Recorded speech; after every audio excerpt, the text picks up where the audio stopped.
Bien, hermanos, quiero agradecer una vez más a los pastores por la oportunidad de compartir la palabra de Dios con la congregación y de manera particular por la oportunidad de compartir la palabra con los hombres. Específicamente porque tengo la convicción de que los hombres, hablando en el sentido genérico del término, hombre, varón, masculino, creo que tenemos una buena dosis de responsabilidad en la crisis actual que vive nuestro mundo.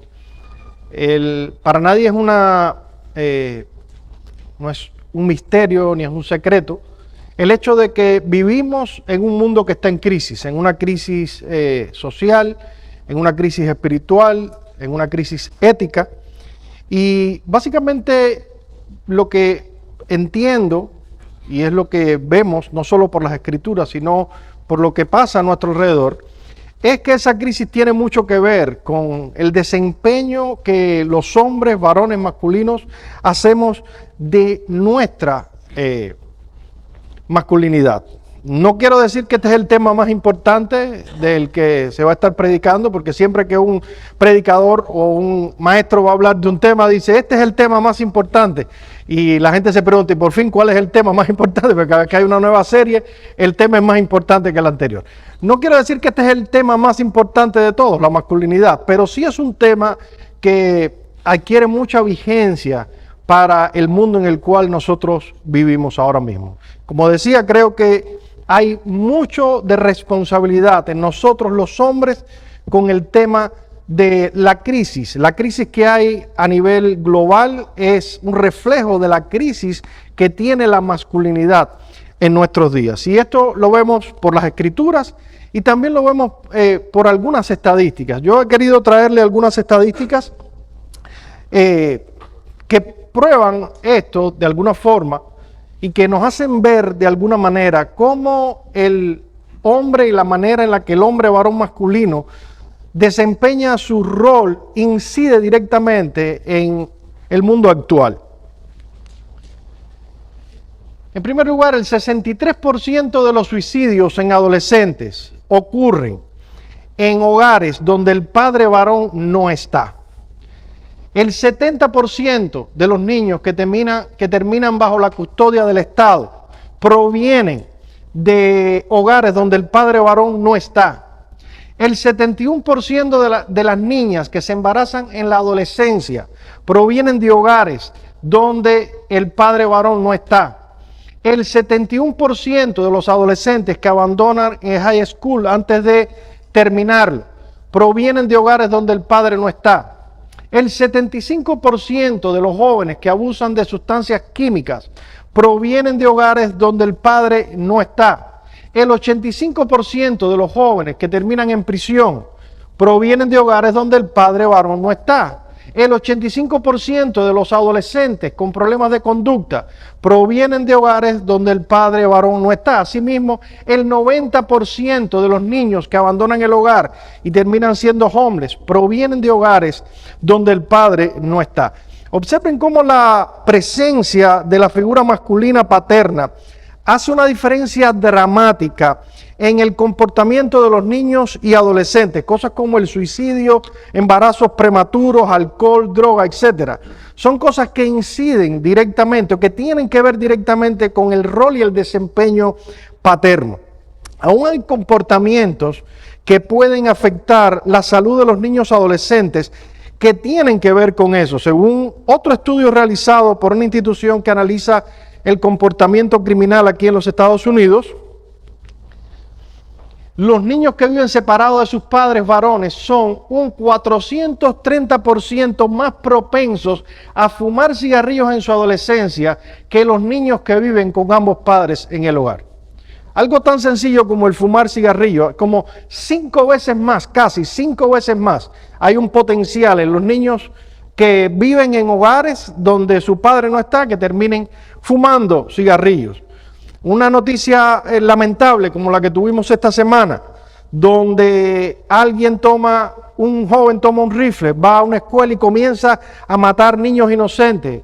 Más de 20 personas muertas, la mayoría niños de alrededor de 10 años. Eso también tiene que ver con el asunto. 26 de los 28 últimos pistoleros que han tomado un arma en nuestro país y han ido a disparar a una multitud, crecieron en un hogar donde el padre, la figura paterna, no está. Según otro estudio, y cito textualmente, el género es el mejor predictor del comportamiento criminal. Los hombres cometen más crímenes que las mujeres. Esta distinción se mantiene, dice el estudio, a través de la historia en todas las sociedades, en todos los grupos y para casi toda categoría de crímenes. 4 de cada 5 crímenes lo cometen los hombres en vez de las mujeres. Por otro lado, entre 15 y 30 años, la conducta criminal de los hombres triplica a la de las mujeres. Si ustedes ven la gráfica, los años, la edad por debajo, entre los 15 y los 30 años, la gráfica de los hombres se dispara, en azul se dispara en cuanto a los crímenes. Hay una diferencia bien marcada. Si vemos también un desglose de los diferentes crímenes, esto viene del Reino Unido, de los diferentes crímenes, desglosando los crímenes clasificados, robo y tráfico de mercancías, y nos damos cuenta, pues en cantidades de miles, los hombres sobrepasan 120,000 al año que cometen estos crímenes. Esto es en el Reino Unido. Las mujeres mucho menos. Crímenes relacionados con drogas, lo mismo. Violencia contra otra persona, robar entrando a una propiedad, daño criminal, asaltos, ofensa sexual. El porciento es tan pequeño que no hay una muestra como para que salga en gráfica. Otro tipo de crímenes. En fin, hermanos, no queremos gastar más tiempo en esto, pero no necesitamos mucho más para que nosotros tengamos que admitir que la crisis que hay en la sociedad actual es una crisis que tiene mucho que ver con nosotros los hombres y con la manera en la que nosotros desarrollamos o no desarrollamos nuestro rol. Y yo quisiera que nos fuéramos en esta tarde de aquí con algo en nuestra conciencia, y es que la manera en la que vivimos nuestra masculinidad no solo nos afecta a nosotros, sino que la manera en la que vivimos nuestra masculinidad afecta a nuestro entorno, afecta a nuestras esposas, afecta a nuestros hijos, afecta a nuestra familia, afecta a nuestras iglesias, afecta a la sociedad, afecta a la generación presente y aún afecta a la generación venidera. La manera en la que tú y yo vivimos nuestra masculinidad, eso afecta sin duda nuestro entorno. Ahora, ¿qué se supone que estamos llamados a hacer como hombres que no estamos haciendo? ¿Cuál es nuestra responsabilidad original como hombres, varones masculinos? El tiempo que queda quisiera dedicarlo no tanto a las estadísticas, sino básicamente a la palabra de Dios, y como ya fue mencionado, al capítulo 2 de Génesis. Le voy a pedir que por favor nos movamos a este capítulo 2, mantengan sus Biblias abiertas allí, porque básicamente ahí vamos a estar la mayor parte del tiempo. Es importante que vayamos a Génesis capítulo 2, porque Adán y Eva son figuras paradigmáticas. Al Dios crearles como el primer hombre y primera mujer y hacerles cabeza federal de la raza humana, ellos eran paradigmas para nosotros. Hay principios establecidos en la creación que son principios eternos, son principios que mientras este mundo sea mundo deben estar vigentes. A esto le podemos añadir que cuando Dios creó al hombre, cuando creó todo, incluyendo al hombre, dijo, he aquí que esto es ¿qué? Bueno en gran manera. Es decir, que la manera en la que Dios creó al hombre fue buena en gran manera. Y a eso debemos añadir que tenemos en la figura de Adán a un hombre antes de la caída. Este es el diseño con el que Dios hizo al hombre, varón masculino, perfecto. Como alguien ha dicho, tenemos a un soltero perfecto preparándose delante de Dios para ser el esposo perfecto. Así que en ningún otro lugar nosotros vamos a encontrar un mejor boceto de lo que debe ser un hombre y de las responsabilidades que debe tener un hombre que en estos capítulos de Génesis que hablan de la creación. Ningún libro de sociología, ningún libro de psicología va a tener mejor información que la que tenemos aquí. ¿Por qué? Porque es algo que Dios hizo como bueno, es algo sumamente perfecto porque no había pecado en Adán, como lo hizo, y todo eso nos hace a nosotros darle una importancia suprema a lo que es la masculinidad desde el punto de vista de Dios. Dios es quien tiene el diseño original de la masculinidad, y lo que vamos a ver en esta tarde, por lo menos lo que voy a estar compartiendo yo, tiene que ver básicamente con las responsabilidades originales que Dios dio al ser humano.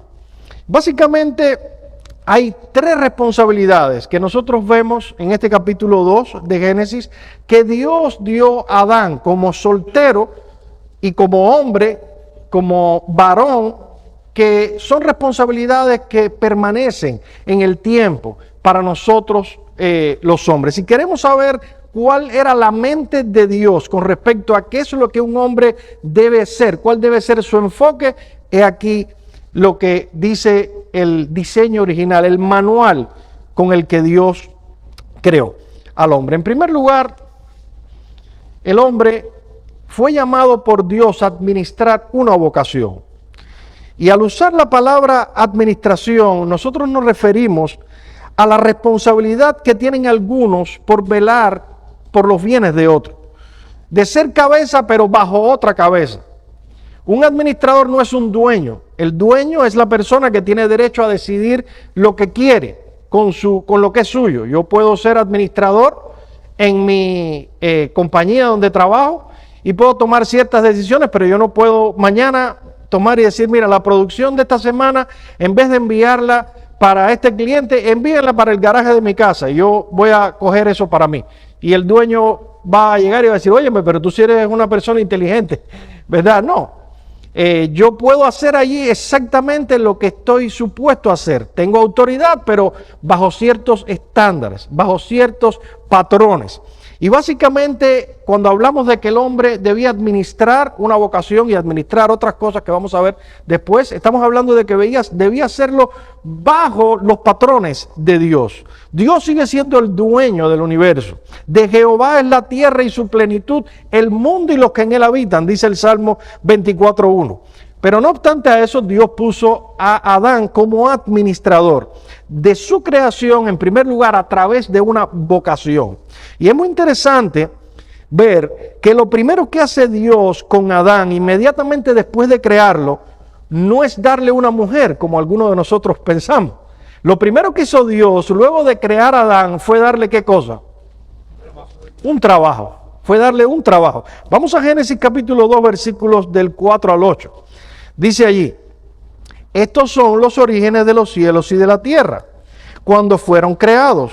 El día que Jehová Dios hizo la tierra y los cielos y toda planta del campo antes que fuese en la tierra y toda hierba del campo antes que naciese. Porque Jehová Dios aún no había hecho llover sobre la tierra, ni había hombre para que labrase la tierra, sino que subía un vapor de agua, el cual regaba toda la faz de la tierra. Entonces Jehová Dios formó al hombre del polvo de la tierra, sopló en su nariz aliento de vida, y fue el hombre un ser viviente.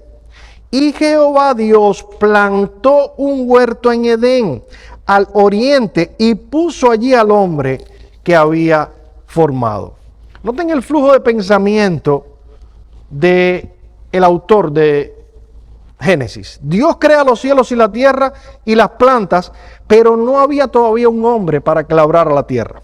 Entonces Dios mismo plantó un huerto. Y lean esto con imaginación, hermanos. La palabra plantar es la misma que se usa para un agricultor que abre la tierra, pone una mata, siembra la semilla. Dios está involucrado plantando un huerto. Ahora, inmediatamente que ocurre esto, él toma a Adán, lo forma y lo trae al huerto del Edén. Dice, tomó Jehová Dios al hombre y lo puso en el huerto del Edén para que lo labrara y lo guardase. Y mandó Jehová Dios al hombre diciendo, de todo árbol del huerto podrás comer. No sé si notaron algo, pero Dios plantó el huerto cuando Adán todavía no estaba formado, lo trae y lo pone allí. Y noten el orden en el que ocurren las cosas.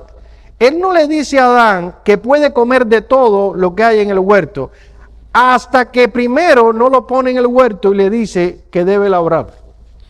En otras palabras, yo veo dos cosas aquí. Veo primero a un padre amoroso que está enseñando a un hijo una profesión y lo toma de la mano y le dice, mira, siéntate aquí y mira lo que yo estoy haciendo, porque cuando yo termine esto es lo que tú vas a hacer. Y luego también veo a Dios diciéndole a Adán, aquí hay de todo, tú puedes tomar lo que tú quieras, tú puedes comer lo que tú desees, obviamente menos el fruto prohibido, pero debes saber una cosa, que tú tienes una responsabilidad que cumplir aquí. Tú debes hacer algo, tú debes trabajar, debes elaborar, debes ocuparte de que este huerto que yo he plantado sea productivo y eficiente. La mayoría de nosotros hubiese dicho, bueno, ¿para qué trabajar? Si con esto que Dios acaba de plantar, con este huertecito que acaba de plantar aquí, con la tierra sin ser maldita y produciendo a todo tren, con esto podemos estar de vacaciones 200 años, en régimen todo incluido, tipo Punta Cana o Cancún. No nos hace falta hacer nada, no tenemos que disparar una. Aquí vamos a vivir muy bien. Sin embargo, eso no es lo que Dios hace. Dios toma a Adán, le dice, aquí está todo, esto es tuyo, puedes disfrutarlo, pero tú tienes una responsabilidad. Tú tienes una responsabilidad. Dicho sea de paso, hermano, no le hagan a sus hijos, e hijas también, pero sobre todo si usted tiene hijos varones, no le haga a sus hijos lo que Dios no hizo con Adán, de alimentar su vagancia y de criar parásitos. Hay jovencitos que no hacen nada. No hacen nada porque están tomando una clase en el college de 45 minutos a la semana. Y el resto del tiempo para descansar. De hecho, ahora hay una cosa muy de moda entre los jovencitos que terminan el college. Ahora se usa tomar un sabático. ¿Saben lo que es un sabático? Es que cuando terminan el college ellos están muy cansados y deciden tomarse un año sin hacer nada para descansar. No han empezado a trabajar y ya quieren salir de vacaciones. Eso es muy común ahora. No, la diligencia es una virtud que debe ser cultivada poco a poco. Si usted espera que su hijo tenga 19 o 20 años para cultivar la diligencia, créeme que ya le cogió tarde. Ya le cogió tarde para eso. No importa que usted tenga dinero, no importa que ellos no necesiten nada, usted debe hacer con ellos lo que Dios hizo con Adán. Enseñarles una vocación, darles una responsabilidad y ponerlos a producir independientemente de que puedan necesitarlo o no. Desarrollar una vocación sería una de las prioridades más importantes de Adán. De hecho, el trabajo sería algo tan trascendente para el hombre que cuando ocurre la caída es en relación con esa vocación que Dios castiga al ser humano. No al ser humano, sino al hombre en particular. Volteen la página Génesis capítulo 3, versículos 17 al 19, para que veamos esto con más claridad. Dice allí, y al hombre dijo, por cuanto obedeciste a la voz de tu mujer y comiste del árbol que te mandé diciendo, no comerás de él, maldita será la tierra por tu causa, con dolor comerás de ella todos los días de tu vida, espinos y cardos te producirá y comerás plantas del campo. Con el sudor de tu rostro comerás el pan hasta que vuelvas a la tierra, porque de ella fuiste tomado. Polvo eres y al polvo volverás. Mientras el castigo de la mujer estuvo vinculado con su maternidad, el castigo del hombre estuvo vinculado con su trabajo. Entre paréntesis, esto nos habla muy claramente de dónde deben estar las prioridades de cada uno, las del hombre y las de la mujer. ¿Significa esto que la mujer no debe tener una vocación? Sí puede tener una vocación, pero su vocación prioritaria debe ser la maternidad. Otra cosa que hay de moda ahora, yo tengo un familiar que él se alterna con su esposa para cuidar los hijos. Él trabaja 6 meses y la esposa cuida a los niños 6 meses. Después ella trabaja 6 meses y él cuida a los niños durante esos 6 meses. Eso parece muy justo y muy equitativo, pero déjeme decirle algo, no es el plan original de Dios. No es el plan original de Dios. Ahora, cuando decimos que el hombre fue castigado en torno a su vocación, debo aclarar que esto no significa que el trabajo en sí mismo es un castigo. Ya vimos que Dios le dio un trabajo a Adán aun cuando él estaba sin pecado. Aun cuando en su estado de inocencia el hombre debía ocuparse de trabajar. De manera que el trabajo en sí mismo no es una maldición, pero al ser castigado el hombre en esta área, ahora el trabajo adquiere una connotación que antes no tenía. Espinos y cardos va a tener el huerto. Y eso no tiene que ver solo con los agricultores. No importa que usted sea ingeniero, médico, lo que sea, usted va a sentirse agotado con el trabajo que hace. Usted va a sentir que el trabajo es una carga, porque es parte del castigo. Hay una encuesta que se realizó aquí en Estados Unidos y casi el 75% de los trabajadores sienten que el trabajo no les retribuye, no lo ven como algo placentero, sino como una carga. Eso no es nada nuevo. Dios lo había dicho desde el 3.er capítulo de Génesis. Sin embargo, como creyentes debemos saber que el trabajo es parte del plan original de Dios para nosotros, sobre todo para nosotros los hombres, varones masculinos. Y es una manera apropiada en la cual nosotros podemos y debemos glorificar a Dios. En este sentido, y aquí ya a modo de aplicación, la diligencia y la industriosidad, hermanos, son virtudes que todo hombre debe perseguir, sobre todo hombre cristiano. Cierto pastor contaba que un jovencito se le acercó y le dijo: pastor, yo quisiera, aunque sea una semana, dedicarme a lo que usted se dedica. Y el pastor le dijo: sí, ¿y a qué me dedico yo? Y el joven le dijo: a hacer nada. Eso es lo que yo quisiera, aunque sea tener una semana para hacer nada. Y esto habla de dos errores. Primero, el de pensar que el ministerio pastoral es hacer nada. Créanme que no hay nada más agotador y estresante que el ministerio pastoral si se lleva como la Biblia enseña. Y en segundo lugar, para este joven pensar que lo mejor que podía hacer con su vida era hacer nada, dedicarse a ninguna cosa. Cuando la Biblia enseña que cada minuto que pasa de nuestra vida es valioso porque pasa y no retorna. Y nuestra vida es así, como la hierba del campo que hoy está y mañana la seca el sol y ya no está. Yo tengo así en mi mente muy vívidos recuerdos de cuando yo era un niño. Ya soy un viejo y pronto seré un anciano a punto de partir de este mundo. Esa es la realidad. Esa es la realidad. ¿Dónde puede tener la cabeza un joven que piensa que estar sin hacer nada es el estatus ideal? No, Adán no necesitaba nada, pero él debía estar ocupado en una vocación. Lo triste es que incluso hay muchos hombres creyentes que ven la falta de diligencia incluso hasta con una connotación espiritual. No, hermano, yo no me afano con las cosas materiales. Yo vivo de una manera muy calmada y muy tranquila porque no quiero afanarme. Generalmente no se afanan por obtener las cosas materiales, pero sí se afanan por usar las cosas materiales que otros obtienen. Y no trabajan ellos, pero trabajan sus esposas, o trabaja la iglesia, o trabajan otras personas que proveen para sus necesidades. Alguien dijo que algunos pretenden ser como los lirios del campo, que no hilan ni ciegan, pero quieren vestirse como Salomón. Y así viven algunos hombres. Mi hermano, no hay nada de espiritual en ser vago. Escucha al apóstol Pablo hablando en 1 Timoteo capítulo 5 versículo 8. Dice: porque si alguno no provee para los suyos y mayormente para los de su casa, ha negado la fe y es peor que un incrédulo. No, la vagancia no es un síntoma de espiritualidad. La vagancia es un síntoma de pobreza espiritual. De hecho, hermanos, la vagancia es un pecado que puede llegar a un punto en una congregación donde la iglesia deba tomar acción contra alguien que quiere ser un vago.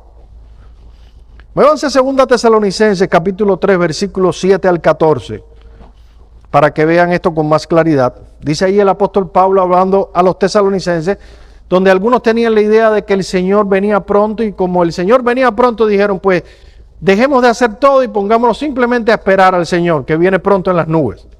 Dice Pablo, 2 Tesalonicenses 3, 7 al 14, porque vosotros mismos sabéis de qué manera debéis imitaros, Pues nosotros no anduvimos desordenadamente entre vosotros, ni comimos pan de balde o de balde el pan de nadie, sino que trabajamos, y oigan esto, el apóstol Pablo, con afán y fatiga día y noche, para no ser gravosos a ninguno de nosotros. Y otra vez leamos esto con imaginación.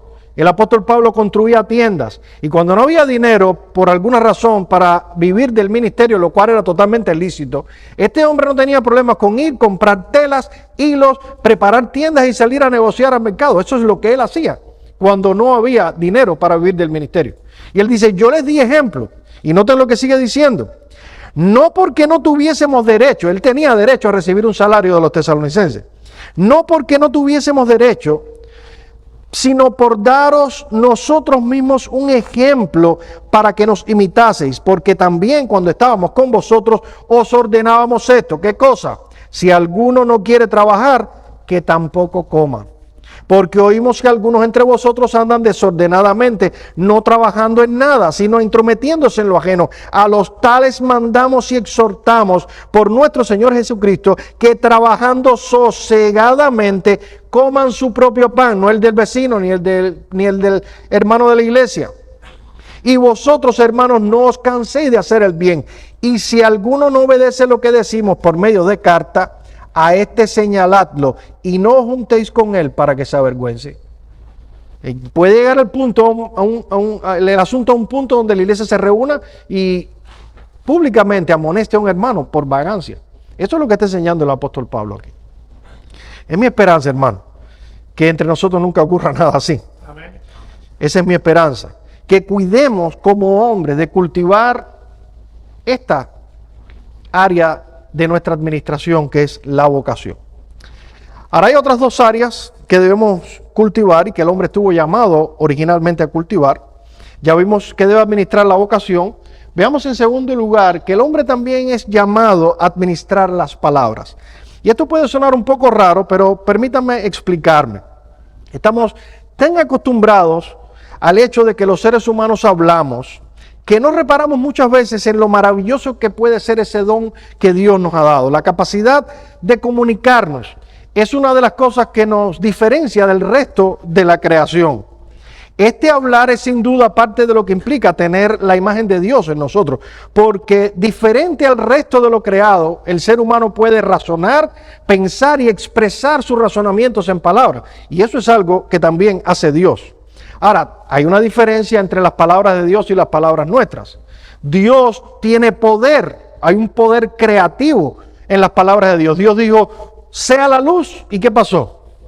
Y fue la luz. Yo digo, sea la luz, y si alguien no mueve el interruptor no pasa absolutamente nada. Dios tiene un poder en sus palabras que nosotros no tenemos, a pesar de lo que digan algunos hermanos carismáticos, si es que le podemos llamar hermanos, que decláralo y pronúncialo y ya lo vas a tener. No. Ese poder lo tiene Dios. Es un poder que Dios se reserva para sí. Pero lo cierto es que aun cuando hay diferencias entre las palabras de Dios y las nuestras, también hay similitudes.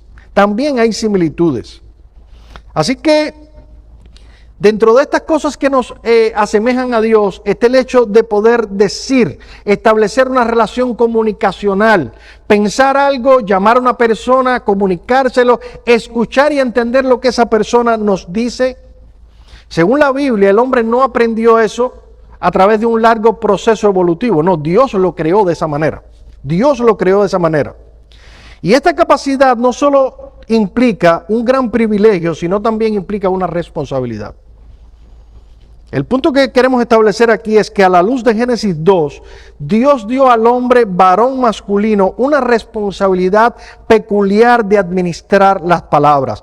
En Génesis 2 encontramos a Adán siendo soltero cuando aún Eva no existía ni estaba por todo aquello. Y vemos a Dios en ese estatus de Adán soltero, dándole Dios la tarea de ponerle nombre a los animales, como mencionaba el pastor Joel. Esta fue una tarea que Adán llevó a cabo a través de un acto de comunicación sin que Eva estuviera allí. Noten los versos 19 al 20 del capítulo 2 de Génesis. Jehová Dios formó pues de toda la tierra toda bestia, o de la tierra toda bestia del campo y toda ave de los cielos, y las trajo a Adán para que viese cómo había de llamarlos. Y todo lo que Adán llamó a los animales vivientes, ese es su nombre. Y puso Adán nombre a toda bestia y ave de los cielos y a todo ganado del campo, mas para Adán no se halló ayuda idónea para él. Dios trajo a todos los animales del campo para que Adán viera cómo los habría de llamar. Adán no trajo a los animales a la existencia por su palabra, eso lo hizo Dios. Sin embargo, Adán sí tuvo la responsabilidad de definir a los animales y de ponerle nombre. Con su capacidad verbal, Dios le dio esa tarea. Y lo mismo vemos en Génesis capítulo 2, versículos 22 al 23. El hombre no solo le pone nombre a los animales, también le pone nombre a su mujer, a la mujer que Dios había creado. Noten los versos 22 en adelante. Y de la costilla que Jehová Dios formó del hombre, hizo una mujer y la trajo al hombre. Dijo entonces Adán: esto es ahora hueso de mis huesos y carne de mi carne. Esta será llamada varona, porque del varón fue tomada. Él dijo, este será llamada de esta forma. Y ese nombre que le puso tenía un sentido. Era obvio para Adán, que no tuvo que ir a ningún lugar para aprender eso, que el sexo era un asunto biológico. Él miró a Eva, dijo, esta no es como los animales, esta se parece a mí, pero obviamente hay algunas diferencias entre ella y yo. Así que no le voy a poner varón como yo, le voy a poner varona en femenino. Y ese fue el nombre que le puso. ¿Y qué fue lo que hizo la mujer cuando salió a la existencia? Le dijo, pero ¿qué nombre es este que tú me has puesto? ¿Qué idea tan estúpida de ponerme varona? Mejor me voy a poner Nicole o Charlie o qué sé yo, otro nombre que sea más atractivo. No, simplemente ella asumió el nombre que Dios o que Adán le había puesto tanto a los animales como a ella. Hay un claro rol aquí, que Dios dio al hombre varón en el uso de las palabras, que no se lo dio a la mujer en el huerto del Edén. Pero por lo que vemos, Adán no solo debía administrar las palabras en general, sino de manera particular, era responsable de administrar la palabra de Dios. No solo las palabras, sino de manera particular la palabra de Dios. Esa capacidad de comunicarse debía ser utilizada para retransmitir las palabras que Dios le había dado para que él fuese el vocero para el resto de la humanidad. Si vamos a los versos 15 al 17 del capítulo 2, vemos que fue al hombre varón a quien Dios le dio el mandato que prohibía a la raza humana de comer del árbol del bien y del mal. Dice ahí, tomó pues Jehová Dios al hombre, al varón, literalmente Adán, y lo puso en el huerto del Edén para que lo labrara y lo guardase. Y mandó Jehová al hombre varón diciendo, de todo árbol del huerto podrás comer, mas del árbol de la ciencia del bien y del mal no comerás, porque el día que de él comieres ciertamente morirás. Esto es Dios hablando al hombre en su estado soltero, porque Eva no había sido creada todavía.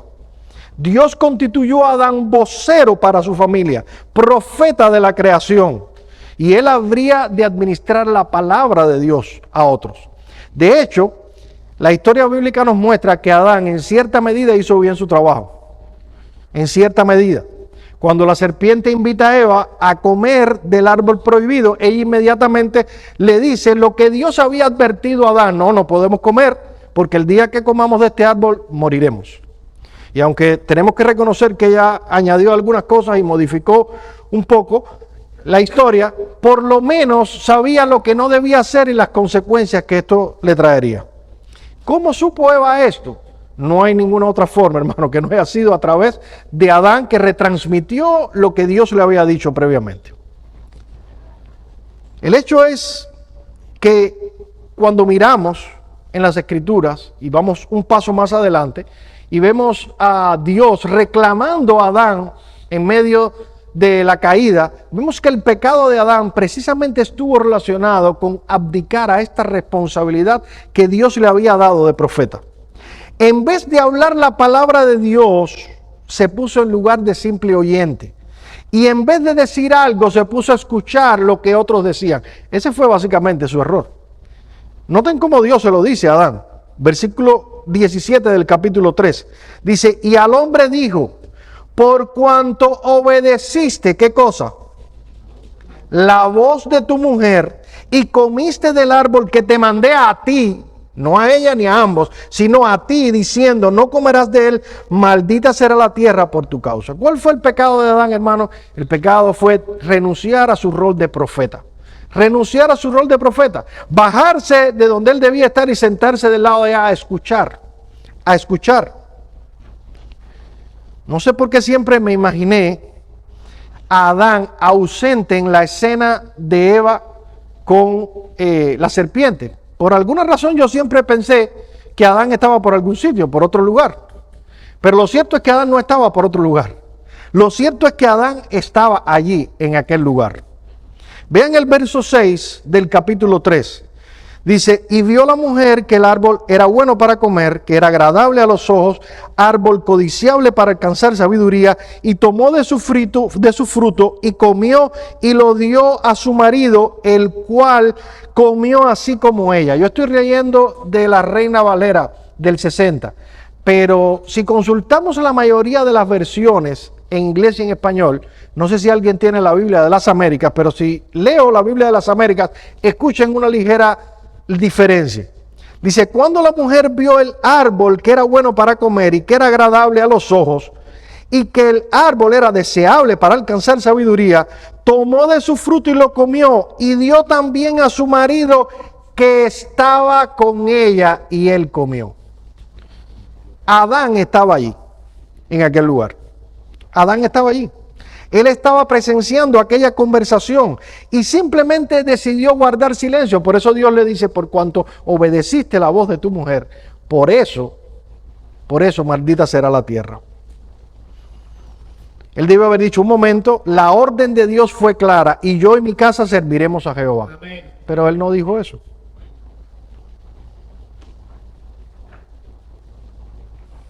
Mi hermano, como cabeza del hogar, estamos llamados a hablar, como decía el pastor Joel, y a hablar primariamente la palabra de Dios.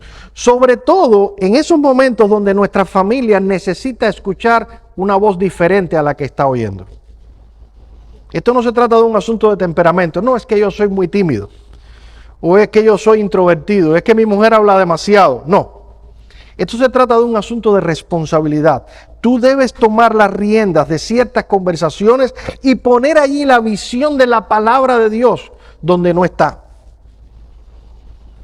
Pero mi esposa habla mucho. Mentira. ¿Saben por qué algunas mujeres hablan mucho y hablan lo que no deben? Porque sus esposos no hablan lo que deben. Esa es la razón. Esa es la razón.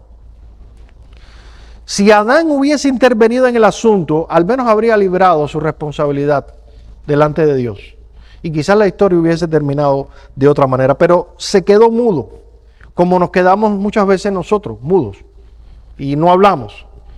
Yo no sé si ustedes son peores que yo, pero en mi caso, cuando después de 12 horas yo llego a mi casa cansado con 1000 asuntos del trabajo y mis problemas, lo menos que yo deseo es ponerme a tener una conversación, y menos una conversación sobre los problemas que han ocurrido durante el día. Yo eso es lo último que quisiera tener. Hay una situación con un hijo, te llamaron de la escuela que tu hijo varón lo cogieron fumando droga en el baño. Y tú le dices a tu esposa, vete y habla tú con él, porque si yo voy le voy a reventar la cara. Resuelve este problema. Y tú te crees que ya tú hiciste tu rol de macho.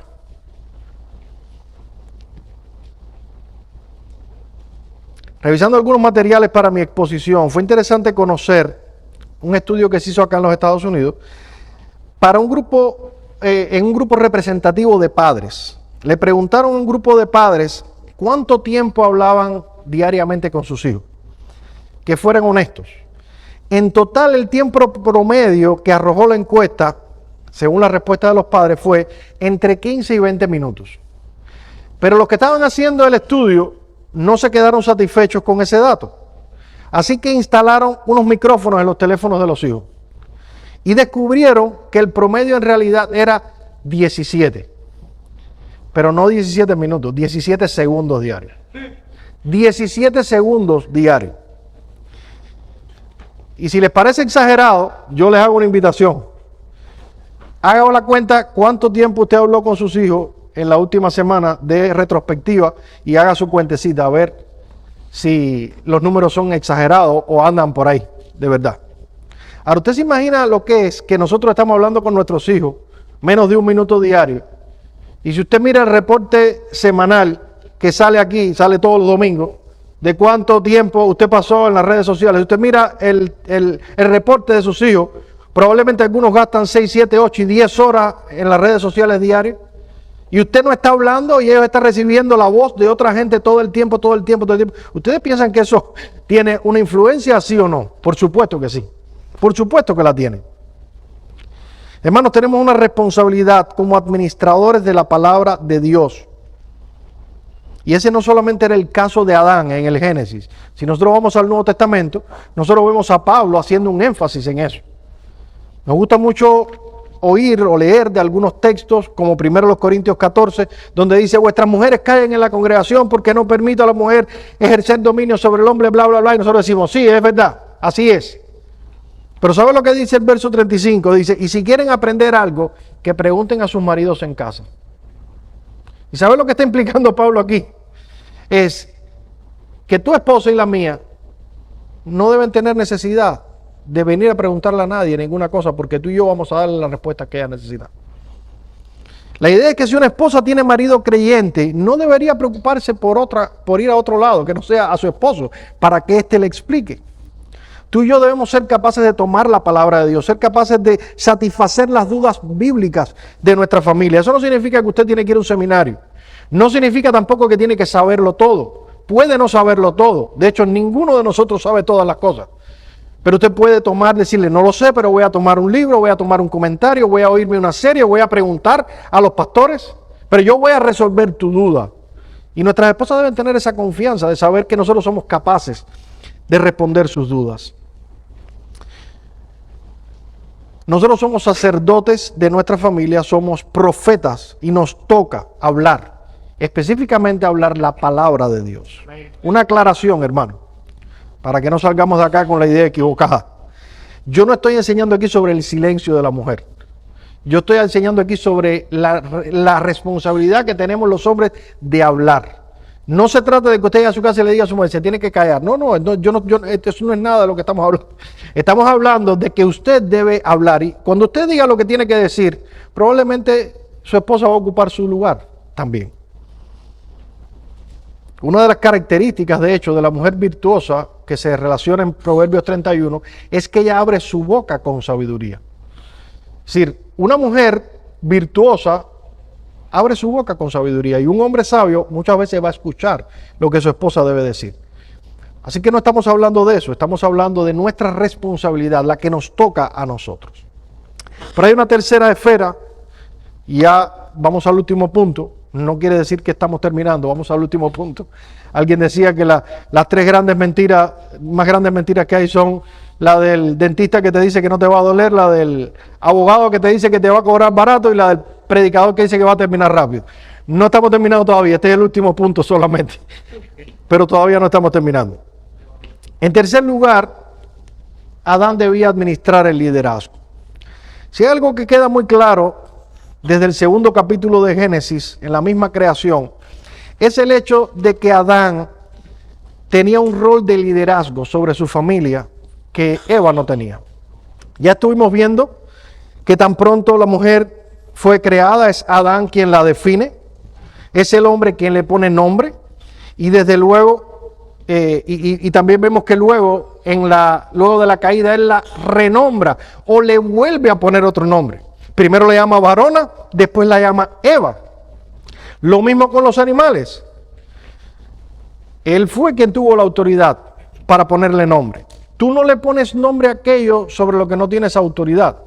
Tú le pones nombre a tu hijo, porque hay algo que se llama patria potestad, y tú tienes el derecho de ponerle nombre a tu hijo. No se lo pone el médico, no se lo pone el pastor, no se lo pone la suegra. A veces puede que la suegra sí sea quien se lo ponga, pero no debería, debe ser tú y tu esposa, porque tienes autoridad sobre él. Tú usas la autoridad que tienes y nombras con esa autoridad. Y eso fue lo que hizo Adán con los animales. Él le puso nombre, los definió aún antes que Eva existiera. Dios no le dijo: mira, Adán, tienes que ponerle nombre a los animales, pero mejor espera que Eva aparezca en escena, porque tú sabes que las mujeres son complicadas. Y luego que ella llegue, siéntate con ella, debate el asunto, mira a ver si se ponen de acuerdo, hagan una votación, a ver a qué consenso llegan entre los dos. No, Adán simplemente cumplió lo que Dios le dijo, puso nombre a los animales, y cuando Eva apareció en escena, ya los animales se llamaban de esa forma. Y noten que Moisés hace una acotación interesante. En el verso 19, en el capítulo 2, él dice: Jehová Dios formó de la tierra toda bestia del campo y a toda ave de los cielos, y las trajo a Adán para que viese cómo las había de llamar. Y todo lo que Adán llamó a los animales vivientes, ese es su nombre. Es decir, que por lo menos hasta que Moisés escribió el Pentateuco, Eva no había dado una pataleta por el tema del nombre de los animales. Yo no digo que le haya gustado todos los nombres que Adán le puso, pero lo cierto es que respetó y se respetó lo que él hizo. Esa es una autoridad que él tenía. Ella entendió que Adán era el líder en cierta medida. Y después de la caída, nosotros podemos ver cómo Dios trata a Adán como el líder de la familia. Aun cuando el pecado no fue iniciado por Adán, aun cuando Eva tuvo culpa en lo que pasó, Dios vino a Adán a demandarle. Vean los versos 8 en adelante del capítulo 3. Y oyeron la voz de Jehová Dios que se paseaba en el huerto. Esto es Adán y Eva, al aire del día. Y el hombre y la mujer se escondieron de la presencia de Dios entre los árboles del huerto. Mas Jehová Dios llamó al hombre, literalmente llamó a Adán, y le dijo: ¿dónde estás tú? No dónde están ustedes, no dónde están escondidos ambos, dónde está la mujer, no, ¿dónde estás tú? En otras palabras, sal y dame la cara, sal y dame la cara. Adán debía responder no solo por sí mismo, sino que debía responder también por su mujer. De hecho, si ustedes conocen la historia, sabrán que Adán trató de culpar a Eva. No, la mujer que tú me diste. Sin embargo, Dios no aceptó eso. Dios responsabilizó a Adán por la maldición. Dios le dijo en el verso 17: y al hombre dijo: por cuanto obedeciste la voz de tu mujer y comiste del árbol que te mandé a ti, diciendo: no comerás de él, maldita será la tierra por tu causa. No por causa de Eva, por tu causa. En la Capilla Sixtina hay un fresco de Miguel Ángel que trata de representar la escena de la caída. Y es interesante porque presenta a Eva tomando del fruto prohibido y presenta a Adán bajando el gajo de la mata para que Eva tome el fruto prohibido. Bueno, Miguel Ángel no estaba tan lejos de la realidad. No estaba tan lejos de la realidad. El pecado no entró en el mundo por causa de Eva, entró en el mundo por causa de Adán. Entró en el mundo porque él no fue consistente con el liderazgo que debía tener.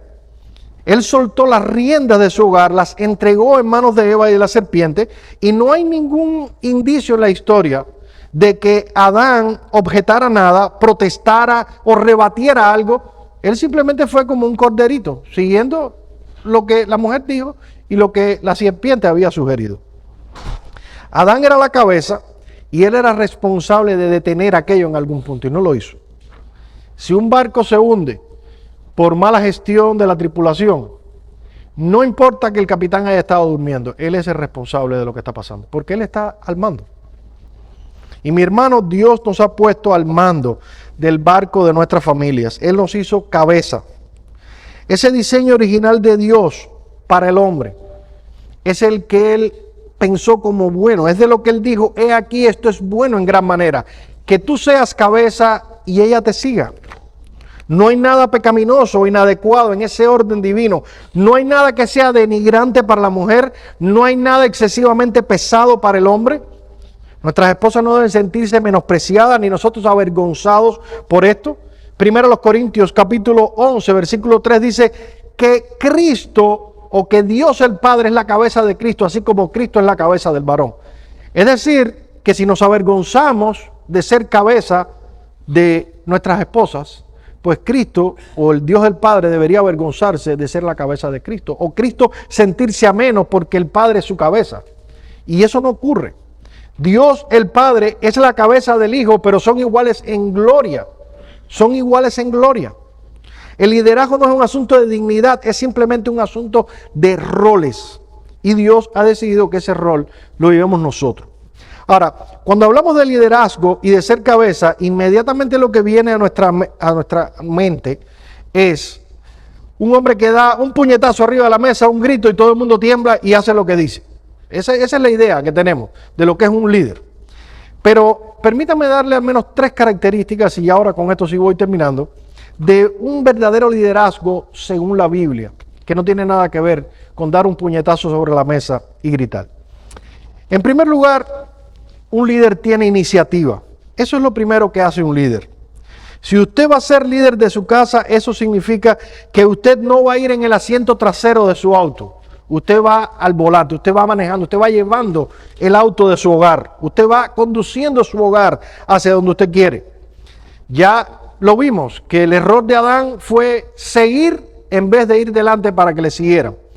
Un líder en la Biblia es el que marca el paso. Cristo dijo, mis ovejas oyen mi voz y me siguen. Ese es el modelo perfecto de líder. Mis ovejas oyen mi voz y van detrás de mí. Eso es un líder. Mi hermano amado, si tú eres líder de tu casa, y si estás casado, déjame darte la información de que lo eres. No es que si tú lo quieres ser, no es que ya lo eres el día que te casaste. Tú debes ser quien das el primer paso en tu hogar. Si hay que resolver un asunto, tú debes salir al frente a resolverlo. Tú debes tomar el teléfono y hacer la llamada. Hay hombres que no tienen iniciativa para nada. Se rompe el auto y es la mujer la que tiene que ir a ver al mecánico. Se rompe el aire acondicionado, es ella quien tiene que ocuparse del electricista. No sabe ni las pastillas que se toman. Ni siquiera, yo sé que me tomo una ahí rosadita, pero no sé ni cómo se tiene que llamar a marido. ¿Cuál es el nombre? ¿Cuántos miligramos? En las crisis son las mujeres las que buscan ayuda generalmente, los hombres no. De hecho, el famoso chiste de que los hombres nos perdemos y no queremos preguntarle a nadie. Las mujeres siempre quieren preguntar. Nosotros no, tranquilos, yo sé llegar. Estamos 5 horas dando vueltas, pero yo sé llegar. Porque no buscamos soluciones en las crisis. Cierto pastor hizo otro estudio con las mujeres de su congregación y les pidió que definieran a los hombres de su iglesia con una sola palabra. Déjenme darle alguna respuesta. Las más sobresalientes, por cierto. Inmaduros, irresponsables, desganados, achantados, distraídos. Esas son algunas de las respuestas. Yo no quise hacer la prueba, en la iglesia y preguntar aquí para que no pasáramos un mal rato. Esto es una estadística de otra iglesia. Si usted quiere saber lo que piensa su esposa, puede preguntarle en privado. Estamos llamados, hermanos, a tomar la iniciativa. Dice un autor en un libro que trata sobre este tema, una frase valiosa en el vocabulario del que toma iniciativas es, vamos a.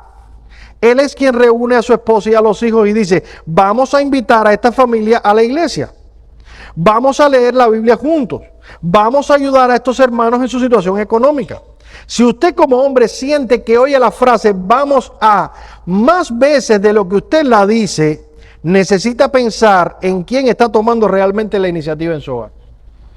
Haga esa prueba. Piense, la frase vamos a, ¿yo la oigo más o la digo más? Eso va a hablar un poco acerca de su liderazgo. En segundo lugar, el liderazgo bíblico implica responsabilidad. Ya lo vimos en la caída. Eva hizo lo que hizo, pero Dios demandó a Adán. Un líder no es un asunto de ser jefe. El jefe es el que manda, el líder es el que asume las consecuencias. Nosotros estamos llamados a asumir las consecuencias porque somos el líder. Cuando las cosas no salen bien, comúnmente nuestra primera reacción es la de Adán, echarle la culpa a la mujer que me diste. Pero muchas veces nuestras esposas hacen lo que hacen porque nosotros lo que hacemos es dar un paso atrás. Un matrimonio tiene una crisis de salud o una crisis financiera o con los hijos o de cualquier índole. Y la esposa está loca tratando de solucionar el problema. Y el esposo se retrae, se calla, se sienta, se aparta. Esa es su manera de resolver el asunto. Y si le pregunta, la respuesta es, haz lo que tú quieras. Luego, la mujer comienza a tomar decisiones, las cosas salen mal y viene el machazo diciendo, pero ¿cómo se te ocurrió hacer esta estupidez? Bueno, se me ocurrió porque tú no hiciste nada. Tú no hiciste nada, me dijiste haz lo que quieras, eso es lo que hice. Dice otro autor, porque Dios le ha puesto por cabeza, usted es responsable de las decisiones que se toman bajo su techo. Hay hombres que prefieren doblegarse al liderazgo de sus mujeres para luego criticarlas cuando las cosas salen mal. Pero debe saber que si usted escoge seguir la decisión de su esposa, usted debe hacerse responsable de esa decisión. Ahora la decisión de ella es suya y por tanto usted es responsable independientemente del resultado. Si usted le dice a su esposa haz lo que quiera y las cosas salen mal, usted es responsable. Usted es responsable, no su esposa. Debemos asumir la responsabilidad. Nunca olvido la experiencia que tuve hace unos 5 años. Yo quería vender una camioneta que tenía, un Chevy Colorado, y alguien me contactó, me dijo, vamos a ir a ver la camioneta. Se me apareció un hombre como de mi edad, con su esposa y su mamá, a ver la camioneta. Y yo le dije, mira, aquí están las llaves para que vayas a probarla. Y él me dijo, no la voy a probar yo, la va a probar mi esposa. Y yo, bueno, ok, nos montamos todos en la camioneta y la esposa iba haciendo todo tipo de maniobras y con la camioneta y el hombre nada más le decía, maneja bien mi amor, y así sí, maneja bien, ok, nos bajamos de la camioneta, yo me aparto con él para negociar asuntos de precio y demás, hasta que le digo, mira, este es lo más que puedo bajarte el precio es esto, hasta ahí llego. Y él me dice, no, pero espérate un momento, que yo tengo que consultarle a mi mamá. Fue para allá, le dijo a la mamá, él nos deja la camioneta en tanto. Y la señora con una cara palca así dijo, ok, está bien. Pues la compramos. Vinieron y se llevaron su camioneta. Pero la camioneta era para él, para su trabajo, porque me lo había dicho. Pero el hombre no podía asumir la responsabilidad de probar aquello, de decir, sí, vamos a comprar la camioneta o no la vamos a comprar. No podía hacerlo por sí mismo. Ese es el tipo de hombres que está generando o que está saliendo de nuestra generación. Y no es el tipo de hombre que estamos llamados a ser a la luz de la Biblia. En último lugar, hermanos, ya para terminar, y ahora sí, servicio. Servicio. El liderazgo bíblico implica servicio. De nuevo, la mentalidad mundana de un líder es alguien que sobresale por encima de los demás, que tiene poder y autoridad. Pero Cristo dijo que en el reino las cosas son totalmente diferentes. Noten un último texto, Marcos 10, 42 al 45. Mas Jesús llamándolos les dijo, sabéis que los que son tenidos por gobernantes de las naciones se enseñorean de ellas, y sus grandes ejercen sobre ellas potestad. Pero no será así entre vosotros, sino que el que quiera hacerse grande entre vosotros será vuestro servidor. Y el que de vosotros quiera ser el primero será siervo de todos. El reino de Dios funciona a la inversa de este mundo. Ahí tienes al Señor Jesús, el Rey de los cielos, tomando una toalla y secando los pies de sus discípulos, porque todos dubitaban si debían hacerlo o no. Bueno, los hombres a veces pensamos que somos reyesitos. Llegamos a la casa, acásame el agua, sírveme la comida, búscame la chancleta. Pensamos que somos reyes, que lo haga, de todas maneras yo trabajo bastante. Déjame decirte, tu llamado a ser líder de tu esposa va de la mano con tu llamado a amarla. Con tu llamado a amarla. Tu liderazgo no es más fuerte que cuando haces lo que Cristo hizo, que se dio por su esposa que somos nosotros. No pone en tela de juicio tu liderazgo el hecho de que te levantes y friegues tus platos o que ayudes a tu esposa a sacar la ropa de la lavadora. Eso no pone en tela de juicio tu liderazgo. De hecho, te voy a decir algo. Eso hace que tu esposa te pueda seguir con mucha más facilidad. Que para ellos sea más fácil seguirte como líder. Creces delante de tu familia cuando haces esas cosas. Bien, hermanos, el tiempo se ha ido y ya debemos terminar. Permítanme terminar leyendo una anécdota que usa John Cross en el libro Hombres Poderosos. Si usted no ha leído ese pequeño librito, Hombres Poderosos, yo les recomiendo que lo lea. Es un librito que se lee de una sentada, pero tiene mucha sustancia, sobre todo para nosotros los hombres ahí. Dice él, y con esto termino, 2 filas se formaron en la entrada de una reunión de hombres de la iglesia. Una fila era bien larga y daba una puerta que decía, hombres que no son líderes de su familia. En la otra puerta el rótulo decía, hombres que sí son líderes de su familia. Sorprendentemente, solo un individuo estaba en esa fila. Las miradas de todos se volcaron hacia él. Pronto muchos quisieron saber cuál era su secreto para ejercer el liderazgo en la familia. Sin embargo, cuando se le preguntó en qué consistía ese secreto, se encogió de brazos y dijo, no sé, yo simplemente me puse donde mi esposa me dijo que estuviera. Y mi hermano, que este no sea el caso de nuestra iglesia. Que el Señor nos dé convicción y la capacidad para ocupar el lugar que debemos ocupar. No porque nadie nos lo diga, sino porque Dios en su palabra nos ha dado suficiente información para ello. Vamos a orar.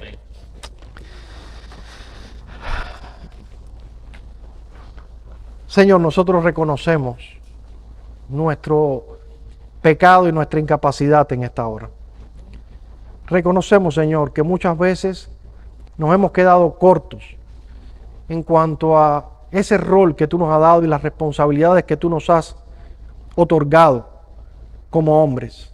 Pedimos perdón por esto.